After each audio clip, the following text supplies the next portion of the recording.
हाँ जी, good afternoon. तो आज हम जो चीज अब शुरू करेंगे, today I am going to start with certain case laws. So ये वो जजमेंट्स हैं जो 2023 की अलग अलग लीगल प्लेटफॉर्म्स पे किसी न किसी तरह से कोर्ट हुई, right.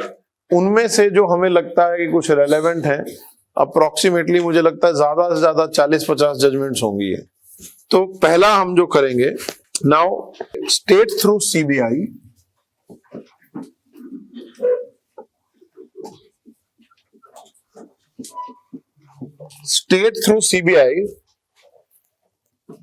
Versus T Ganga Reddy.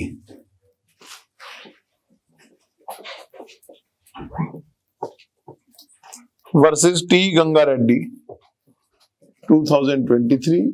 ये ना भी लिखा हो तो जो हम केस करें सब 2023 के हैं, 2023। Now this pertains to the concept of default bail। किससे पर्टेन करती है ये? Concept of default bail. देखो, वैसे तो डिफॉल्ट बेल एक ऐसा कंसेप्ट है जो आपके मेंस में भी सवाल इस बार क्वेश्चन पूछे जाने के चांसेस है। उसका रीजन है, हमेशा होते हैं। डिफॉल्ट बेल के चांसेस इसलिए हैं कि इन द न्यू कोड, भारतीय न्याय सुरक्षा संहिता जो भी है, उसमें सेक्शन 187 है। ये तो 167 है जो भी हमारा प्रेजेंट सीआरपीसी है, उसमें 187 है। तो कंपैरेटिव क्वेश्चन आ सकते हैं, comparative question can be there. और उसमें कुछ चीज ऐसी कही गई है जो कि इस साल 2 से 3 जजमेंट्स में डिफरेंटली कही गई, सेल्वराज और ऐसी कुछ जजमेंट्स थी, and I will come to that.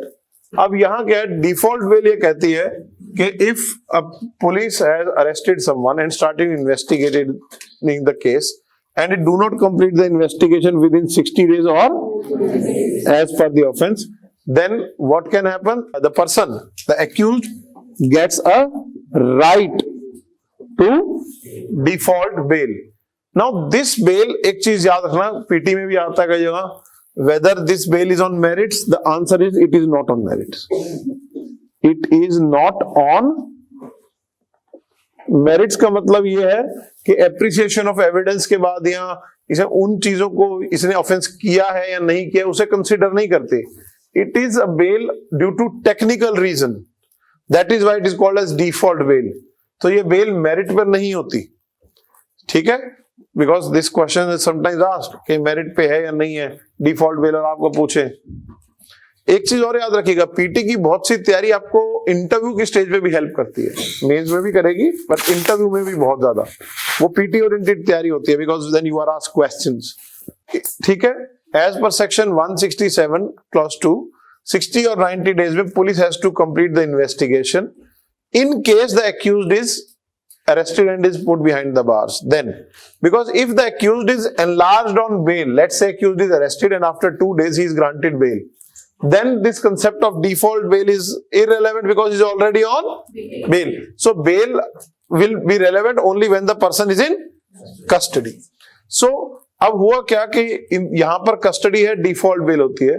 तो क्वेश्चन ये है कि सेक्शन जो 167 है ये डिफॉल्ट बेल की बात तो करता है, but question was with regard to cancellation. Question किसके रिगार्डिंग आया?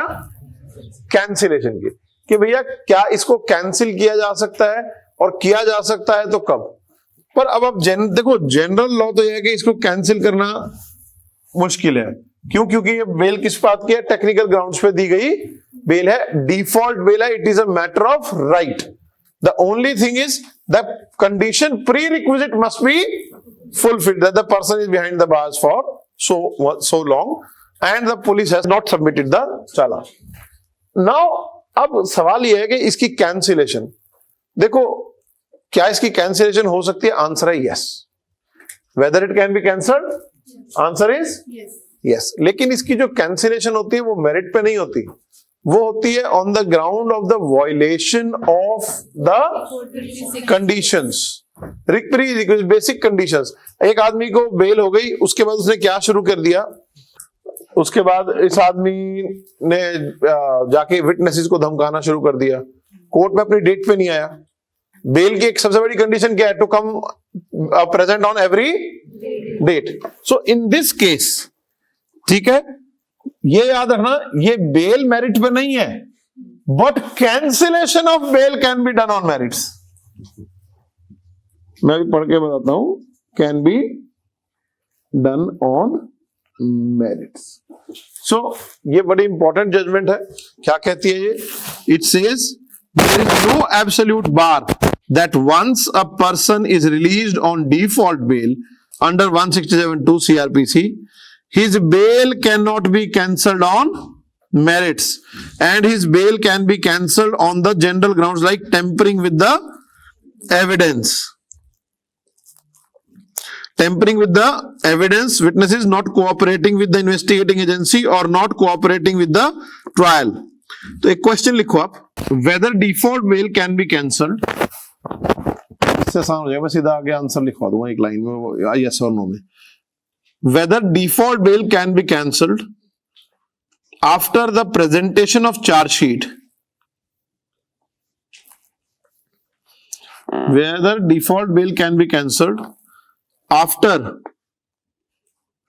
presentation of charge sheet, after the presentation of the charge sheet, comma, when it was granted for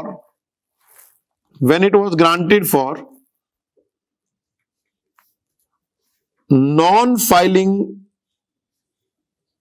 charge sheet, when it was granted for non-filing charge sheet within 90 days as per CRPC, within 90 days as per CRPC। ठीक है, तो answer है कि merits का मतलब है, merits पे cancel होने का मतलब समझना, मतलब आपको कई जगह कई लोग इसको लिखेंगे नॉट ऑन मेरिट्स, पर आपको मतलब मीनिंग क्लियर होना चाहिए। मींस कोई भी आदमी एविडेंस से टेम्पर करेगा, विटनेसेस को धमकाएगा, कोई भी ऐसा काम करता है नाउ दिस, और अपनी डेट पे नहीं आएगा, they are all conditions of bail, unset conditions of bail हैं जो इंप्लाइड होती हैं।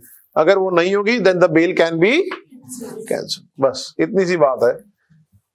But there is no such thing as automatic cancellation on filing of challan, याद रहेगा? ठीक है, there is no such thing. चलिए।